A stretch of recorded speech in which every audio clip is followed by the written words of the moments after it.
नमस्कार दोस्तों, स्वागत है आप सभी का हमारे आज के इस बेहतरीन और एनर्जी से भरे हुए डेली करंट अफेयर्स विश्लेषण में। मैं हूं आपका दोस्त और होस्ट, और हमेशा की तरह आज फिर हम 18 मई 2026 के सबसे क्रूशियल करंट अफेयर्स का डीप डाइव करने वाले हैं। देखिए, अगर आप सच में कॉम्पिटिटिव एग्जाम्स क्रैक करना चाहते हैं ना, तो ऊपर ऊपर से न्यूज़ पढ़ना अब काम नहीं आएगा। आपको कॉन्सेप्ट्स की एकदम गहराई में जाना होगा। और यकीन मानिए, आज का इस सेशन आपकी तैयारी के लिए एक मास्टर क्लास साबित होने वाला है।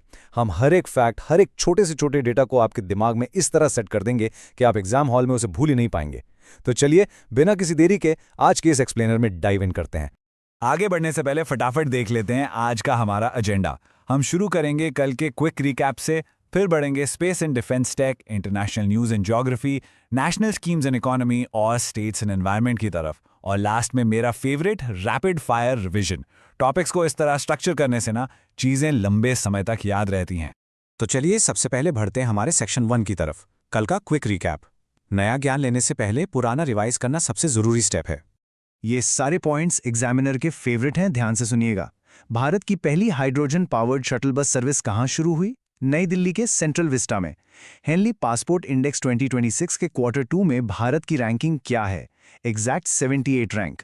लायन स्पीशी स्पॉटलाइट प्रोग्राम को सासनगिर में लॉन्च किया गया है, और याद रखिएगा, ये इंटरनेशनल बिग कैट अलायंस यानी IBCA 2026 का प्री इवेंट है। आगे बढ़ते हैं।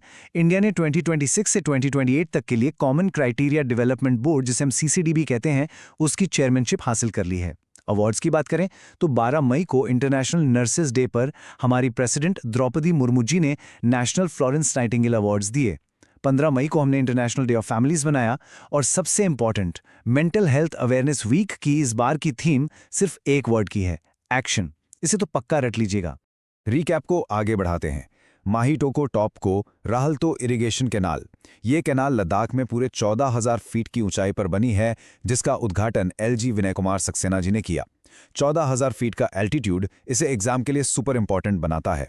अपॉइंटमेंट्स में Sahdev Yadav ji South Asian Weightlifting Federation के नए प्रेसिडेंट बने हैं। एनवायरनमेंट से एक गजब का अपडेट है।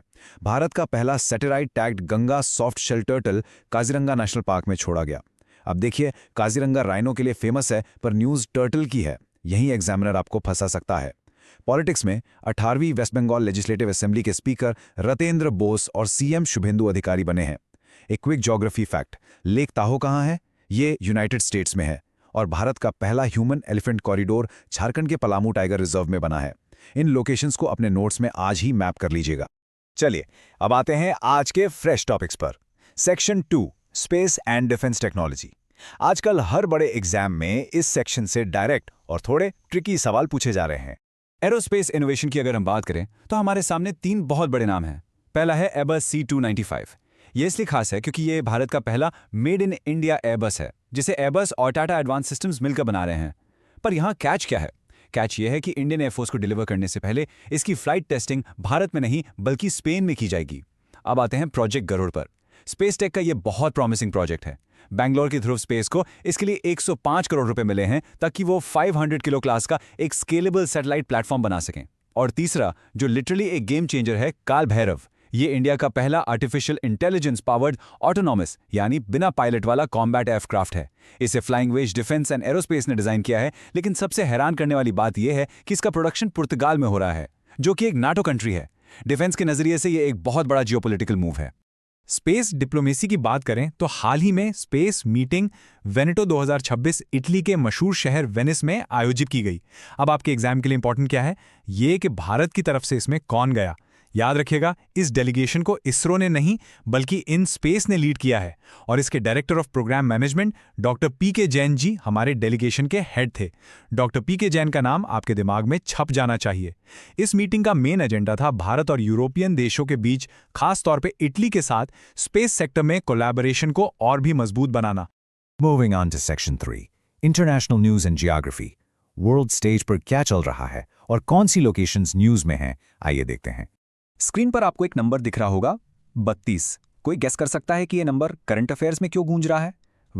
कामी रीता शेरपा ने रिकॉर्ड 32वीं बार माउंट एवरेस्ट पर चढ़ाई करके इतिहास रच दिया है। लिटरली 32 बार। जरा सोचिए इस अचीवमेंट के बारे में। कामी रीता शेरपा ने अपनी पहली चढ़ाई 1994 में की थी, जब वो सिर्फ 24 साल के थे।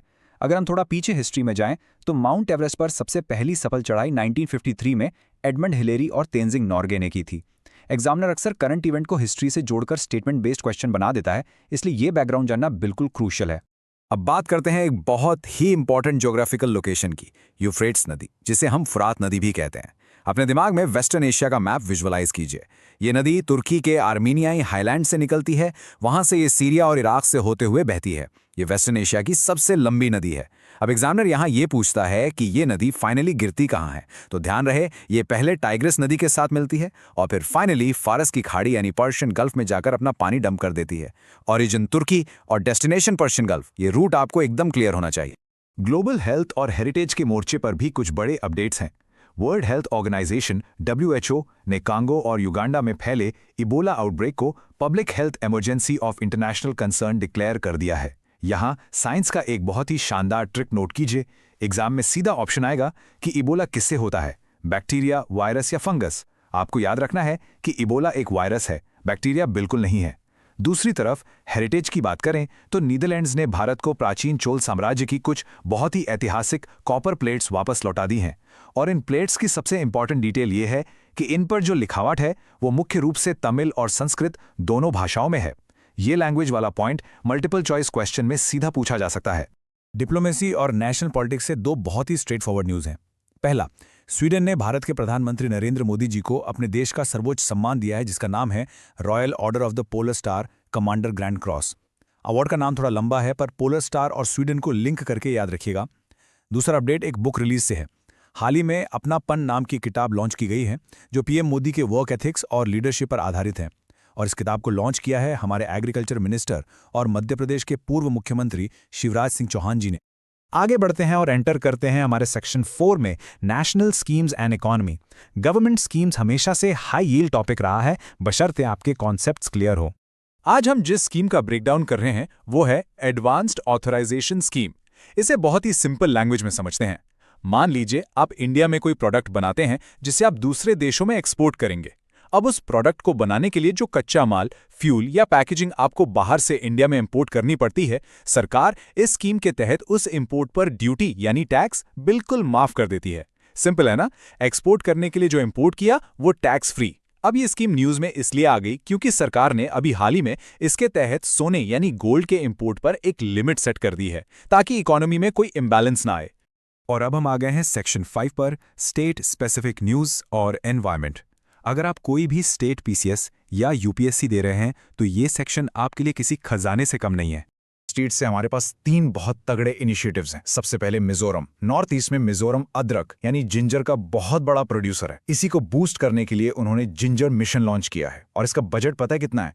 189.79 करोड़ रुपए। ये फिगर याद रखिएगा। दूसरा है राजस्थान। राजस्थान के भिवाड़ी इलाके में सलारपुर खुशखेड़ा में एल्सिना द्वारा भारत की पहली small and medium enterprise commercial semiconductor chip production unit लगाई जा रही है। इंडिया की पहली है, इसलिए मोस्ट इंपॉर्टेंट है। और तीसरी न्यूज दिल्ली से है, जहां महिलाओं के स्टार्टअप्स के लिए 10 करोड़ रुपए तक के कोलैटरल फ्री यानी बिना गारंटी के लोन की स्कीम अनाउंस की गई है। इस स्कीम की घोषणा रेखा गुप्ता जी ने की है।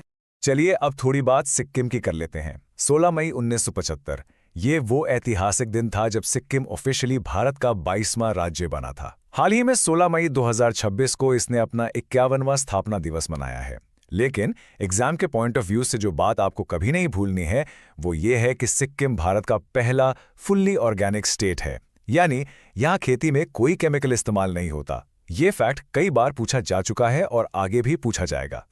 एनवायरमेंट की मैपिंग से एक डायरेक्ट सवाल जो सीधा न्यूज़पेपर से उठकर आया है, रखब्ज चितकुल वाइल्ड लाइफ सेंचुरी कहाँ है? बस इतना याद रखिए कि ये बेहद सेंसिटिव और प्रोटेक्टेड जोन हिमाचल प्रदेश में लोकेटेड है। आज ही अपने नोट्स खोलिए और हिमाचल प्रदेश के मैप में इस सेंचुरी को हाईलाइट कर लीजिए, क्योंकि ये मैच द फॉलोइंग में पक्का आ सकता है। और अब समय आ गया है हमारे सबसे एनर्जेटिक और फेवरेट सेक्शन का, सेक्शन 6, रैपिड फायर रिविजन। अपनी कुर्सी की पेटी बांध लीजिए, क्योंकि अब हम आज के पूरे सेशन को सुपर फास्ट स्पीड में दिमाग में लॉक करने वाले हैं। मैं कीवर्ड्स बोलूंगा और आप मेरे साथ साथ दिमाग में आंसर रिकॉल करेंगे। तैयार? 32 बार एवरेस्ट, कामी रीता शेरपा। इटली के वेनिस में स्पेस मीटिंग को किसने लीड किया? इन स्पेस ने। पहला made in India C295 Airbus की टेस्टिंग कहाँ? स्पेन में। भारत का पहला ऑटोनमस एआई कॉम्बैट एयरक्राफ्ट जो पुर्तगाल में बन रहा है, काल भैरव। डब्ल्यूएचओ ने इबोला, जो कि एक वायरस है, की इमरजेंसी कहाँ डिक्लेयर की? कॉन्गो और युगांडा। चोला कॉपर प्लेट्स किसने वापस की? नीदरलैंड्स। पीएम मोदी को पोलार स्टार ऑनर किसने दिया? स्वीडन ने। एक्सपोर्ट इनपुट्स को टैक्स फ्री करने वाली स्कीम, एडवांस ऑथराइजेशन स्कीम। 1975 में भारत का 22वां राज्य, सिक्किम। और फाइनली 189.79 करोड़ का जिंजर मिशन, मिजोरम। ब्रिलियंट। अगर आप इस तरह से रिकॉल कर पा रहे हैं तो मान के चलिए एग्जाम में आपका एक भी सवाल गलत नहीं होगा।